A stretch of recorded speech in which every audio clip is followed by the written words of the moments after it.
O som do esfregão arrastando pelo chão do corredor vazio era a única companhia que Dona Cecília conhecia àquela hora da manhã, 5:30. O colégio São Bartolomeu ainda dormia, mergulhado naquele silêncio frio que só existe antes do primeiro sinal, antes das vozes, antes do mundo lembrar que ela existia. E talvez fosse exatamente por isso que ela gostava daquela hora. Ali, naquele intervalo entre a noite e o dia, ninguém precisava fingir que não havia, porque não havia ninguém para fingir. Cecília tinha 52 anos, mas as mãos pareciam ter 70, dedos rachados pelo cloro, unhas curtas, uma aliança fina que ela girava no dedo quando ficava nervosa. Embora o homem que um dia a tinha colocado ali já não existisse mais. Vestia o mesmo uniforme cinza há 6 anos, lavado tantas vezes que o tecido tinha um brilho gasto, quase prateado nas costas. Os sapatos eram pretos, baixos, do tipo que ninguém escolhe, apenas aceita. E o cabelo, sempre preso num coque apertado, escondia os fios brancos que tinham chegado cedo demais, como tudo de difícil na vida dela. Ela passava o pano nas paredes do corredor leste, onde ficavam as salas do ensino médio, e seus olhos, sem querer, percorriam as fotos dos alunos formandos pendurados nos quadros de honra. Rostos limpos, sorrisos brancos, uniformes impecáveis, filhos de juízes, de empresários, de embaixadores. O Colégio São Bartolomeu não era uma escola. Era uma fortaleza onde o futuro do país era esculpido com aulas de mandarim, intercâmbios na Suíça e bolsas para Harvard. E Cecília, todos os dias, limpava o chão por onde esses futuros caminhavam sem nunca olhar para baixo. Entre todos aqueles rostos, havia um que ela conhecia melhor do que devia. Rafael Andrade Vasconcelos, 17 anos. Filho único de Henrique Vasconcelos, dono da maior construtora do estado, homem cujo nome aparecia nos jornais quando alguma ponte era inaugurada ou algum político precisava de um aperto de mão estratégico. Rafael era alto, de cabelos escuros, sempre desalinhados, olhos de um verde estranho, quase cinza, e uma expressão permanente de tédio que os professores confundiam com arrogância e os colegas confundiam com superioridade. Mas Cecília, que o observava há quase 4 anos, sem que ele jamais tivesse notado, sabia que aquilo não era arrogância, era cansaço. Um cansaço de quem desistiu de explicar. Rafael era o pior aluno da escola. Reprovava em matemática, dormia nas aulas de história, entregava redações em branco. Os professores falavam dele nos corredores como se falassem de um defeito de fábrica, num produto caro demais para devolver. O menino tem tudo, mas não quer nada. Tom, se não fosse o pai, já tinha sido expulso há anos. Uma pena com aquele sobrenome. Cecília ouvia tudo enquanto esvaziava os cestos de lixo das salas dos professores. E sempre que ouvia, alguma coisa apertava no peito dela. Porque ela sabia. Ela sabia o que ninguém ali sabia. Naquela manhã de terça-feira, quando o sol começava a se entrar pelas janelas altas do corredor, Cecília parou em frente à porta da biblioteca. Era ali que ela mais demorava na limpeza, não por necessidade, mas porque gostava do cheiro dos livros, daquela coisa antiga e calma que o papel velho tem. E foi ali, naquela manhã, que ela viu Rafael pela primeira vez fora da rotina dele. O menino estava sentado numa das mesas do fundo, sozinho, com a cabeça apoiada nos braços, e parecia ter passado a noite inteira ali. O uniforme amassado, os olhos vermelhos, um caderno aberto na frente dele, cheio de rabiscos que pareciam mais desenhos do que palavras. Cecília hesitou na porta. Sabia que devia entrar, limpar e sair, sem dizer nada, como sempre. Era a regra não escrita do lugar onde ela trabalhava. Funcionários da limpeza não falavam com alunos, não cumprimentavam, não existiam, mas alguma coisa naquele menino naquela manhã não a deixou passar reto. Talvez porque ela tivesse conhecido a mãe dele. Talvez porque soubesse o que ele estava carregando sem saber que carregava. Talvez porque, depois de tantos anos guardando aquele segredo, o peso dele tivesse começado a ficar grande demais para uma mulher sozinha. Ela entrou em silêncio, com o carrinho de limpeza, e começou a passar o pano nas estantes próximas. Rafael não levantou a cabeça. Cecília ficou ali por longos minutos, fingindo trabalhar, observando aquele garoto que tinha o rosto da mãe e os ombros do pai, e que não sabia que existia uma mulher no mundo que tinha rezado por ele todas as noites dos últimos 14 anos. Foi quando ela viu, escapando do caderno, uma folha solta, uma folha com o desenho de uma mulher de cabelos longos, sentada num jardim, sorrindo. O traço era hesitante, infantil em alguns pontos, mas havia ali uma ternura que doía de olhar. Cecília reconheceu o rosto antes mesmo de ler o nome escrito embaixo, num canto com letras pequenas. Helena, do jeito que eu lembro. Helena. O nome bateu no peito dela como uma pedra jogada num poço fundo. Helena Andrade, a mãe de Rafael, a mulher que tinha morrido quando o menino tinha 3 anos, num acidente que os jornais da época chamaram de tragédia, mas que Cecília sabia ter sido outra coisa. Helena, que tinha sido sua amiga. Helena, que tinha sido a única pessoa naquele mundo de gente importante a olhar para Cecília como se ela fosse gente também. Helena, que numa tarde de chuva, semanas antes do acidente, tinha chegado à casa simples de Cecília com um envelope nas mãos e os olhos cheios de medo. Guarda isso para mim, Ceci. Não abre. Só guarda. E se um dia acontecer alguma coisa comigo, você entrega para o meu filho. Mas só para ele, quando ele for grande o suficiente para entender. Ela tinha dito aquilo, segurando as mãos de Cecília com tanta força que tinha deixado marcas. Promete para mim, Ceci. Promete que você vai esperar até ele estar pronto. Promete que você não vai entregar para mais ninguém, principalmente para o Henrique. Cecília tinha prometido, e tinha cumprido. O envelope estava guardado havia 14 anos no fundo de uma gaveta, embrulhado num pano azul, esperando o dia certo. Ela tinha visto Rafael crescer de longe, primeiro nas fotos dos jornais, depois nos corredores da escola, onde, por uma ironia que só a vida sabe escrever, ela tinha conseguido um emprego de faxineira 3 anos depois da morte de Helena. Tinha visto o menino virar adolescente, tinha visto o brilho dos olhos dele apagar pouco a pouco, tinha visto o pai aparecer nas reuniões de pais com a nova esposa, uma mulher loira de sorriso ensaiado, e nunca uma vez sequer perguntar pelas notas do filho. Tinha visto tudo, em silêncio, esperando, e agora ali estava ele, na biblioteca vazia, desenhando o rosto de uma mãe que ele mal tinha conhecido, com uma saudade tão grande que escorria do papel. Cecília largou o pano, aproximou-se devagar, como quem se aproxima de um animal ferido, e parou ao lado da mesa. Rafael, sentindo a presença, levantou a cabeça lentamente. Os olhos verdes encontraram os dela pela primeira vez em 4 anos de convivência muda, e ele franziu a testa, sem entender o que aquela mulher do uniforme cinza queria dele. Desculpa atrapalhar, disse Cecília, e a voz dela saiu mais firme do que ela esperava. Eu só queria perguntar uma coisa, esse desenho, essa mulher, é a sua mãe? Rafael olhou para o papel, depois para ela, e o rosto dele endureceu daquele jeito que ele tinha aprendido a endurecer toda vez que alguém mencionava Helena. Era uma defesa, um portão que ele fechava antes que alguém pudesse entrar. Você não devia estar lendo as minhas coisas, ele disse, baixo, mas sem raiva, apenas cansado, como sempre. Eu não li. Eu vi. E vi por que conheci ela. O silêncio que se instalou entre eles foi tão denso que Cecília pôde ouvir o próprio coração batendo. Rafael ficou imóvel, como se as palavras que ela tinha dito não tivessem chegado direito até ele, como se precisassem ser repetidas para fazerem sentido.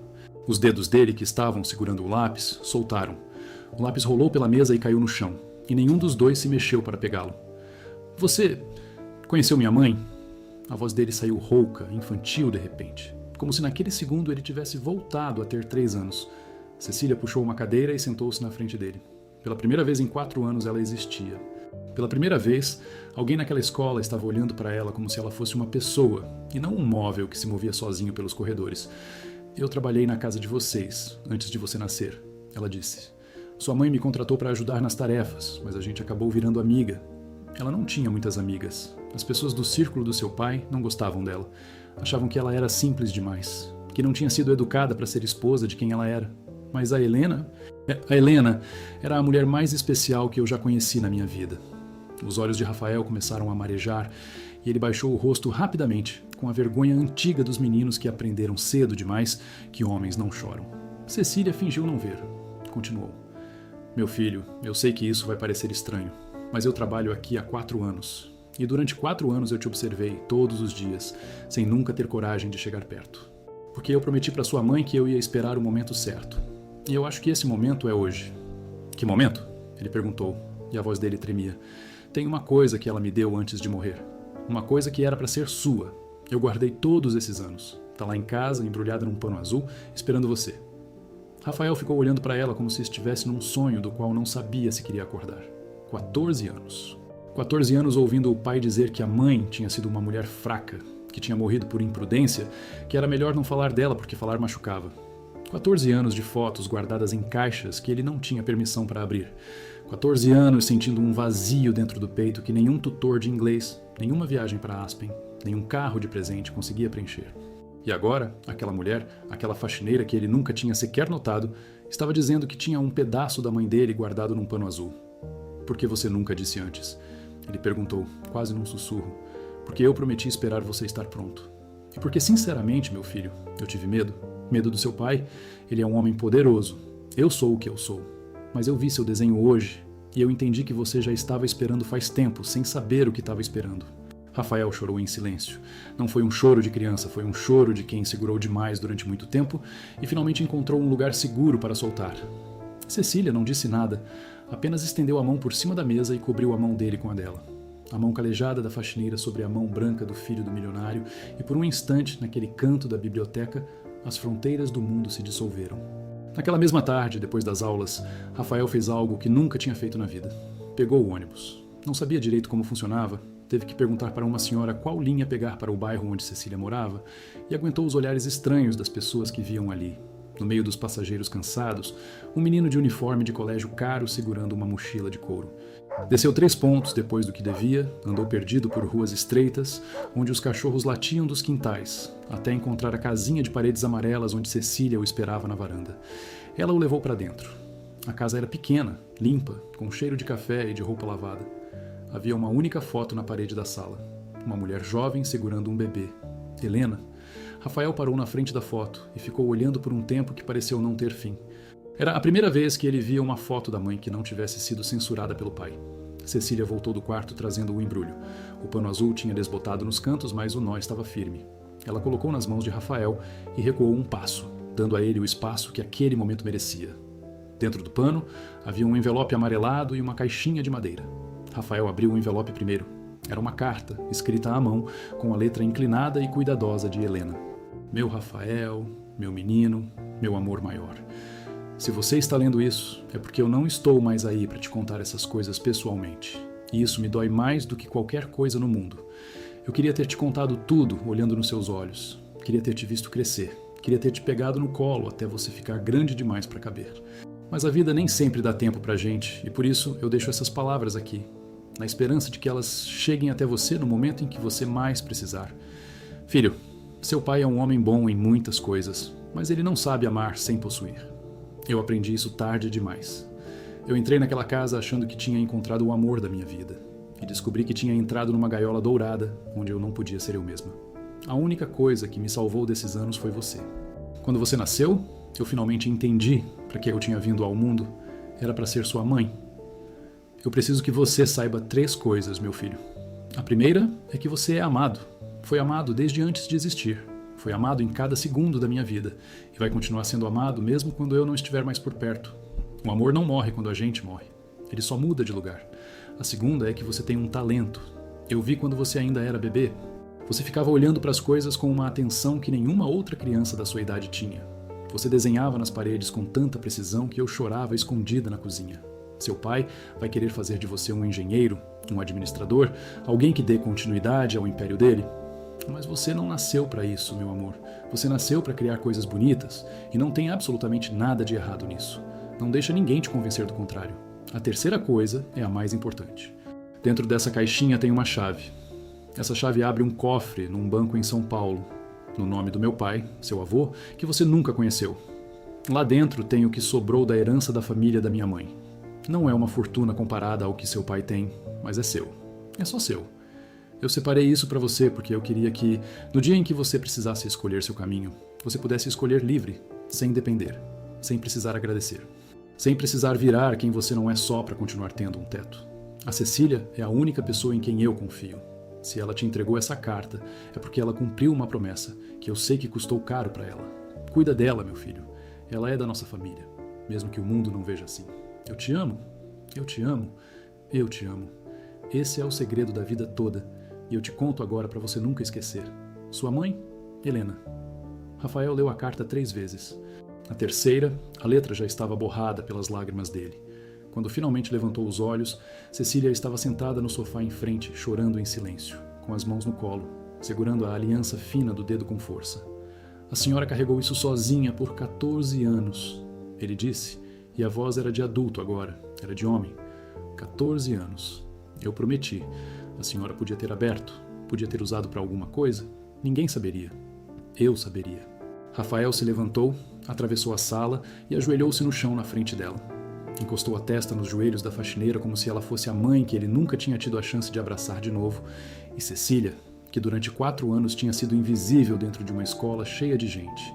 Finalmente passou as mãos calejadas pelos cabelos daquele menino e fez aquilo que ela tinha sonhado em fazer desde a primeira vez que o tinha visto pelo corredor. Ela disse o nome dele. Apenas o nome. Rafael. Como Helena teria dito. Os meses que se seguiram foram diferentes de tudo o que aquela escola tinha visto. Rafael continuou indo às aulas, mas começou também a frequentar um curso de artes visuais nos fins de semana, pago com o dinheiro do cofre que Helena tinha deixado. Suas notas continuaram ruins na maioria das matérias, mas ninguém mais conseguia dizer que ele era preguiçoso, porque ele passava as madrugadas desenhando, pintando, criando coisas que faziam os professores de arte ficarem em silêncio. Henrique Vasconcelos descobriu sobre Cecília, sobre a carta, sobre o cofre, e teve um ataque de fúria que sacudiu a mansão inteira. Ameaçou processar a faxineira, ameaçou tirá-la do emprego, ameaçou deserdar o filho. Mas Rafael, pela primeira vez na vida, olhou para o pai sem medo e disse, com a calma de quem finalmente tinha encontrado o chão debaixo dos pés: "Se você encostar nela, eu vou embora hoje mesmo, e você nunca mais vai me ver." Henrique não encostou. Cecília continuou trabalhando no Colégio São Bartolomeu por mais um ano, porque ela disse que não saberia o que fazer da vida se parasse de trabalhar, mas os corredores ficaram diferentes para ela. Rafael passava todas as manhãs antes da aula para tomar café com ela na copa dos funcionários, e os outros alunos, que antes nem sabiam que aquela mulher do uniforme cinza tinha um nome, começaram a cumprimentá-la quando passavam. Algumas coisas no mundo mudam devagar, mas quando começam a mudar, mudam para sempre. 2 anos depois, Rafael entrou para uma das melhores escolas de arte da Europa, com bolsa integral por mérito próprio. No dia em que embarcou, Cecília foi ao aeroporto. Vestiu o melhor vestido que tinha, um vestido florido que Helena tinha lhe dado de presente havia muitos anos e que ela nunca tinha tido ocasião de usar. Rafael a viu de longe, atravessou o saguão correndo e abraçou-a como se ela fosse a única coisa sólida no mundo. Pessoas olharam. Ele não se importou. "Volta pra mim, viu?" ela disse com a voz embargada. "Eu sempre volto", ele respondeu. "A senhora é a minha família." O avião decolou. Cecília ficou parada na grande janela do aeroporto, vendo o ponto prateado sumir no céu, e pela primeira vez em 14 anos sentiu o peso de uma promessa cumprida saindo dos ombros dela. Helena, em algum lugar, devia estar sorrindo. E talvez, pensou Cecília enquanto caminhava devagar de volta pelo saguão silencioso, talvez a vida não fosse uma questão de quem nasce com tudo ou quem nasce com nada. Talvez fosse uma questão de quem está disposto a esperar. De quem está disposto a guardar um envelope embrulhado num pano azul por 14 anos, sem abrir, sem contar, sem pedir nada em troca, só porque uma amiga, numa tarde de chuva, tinha pedido.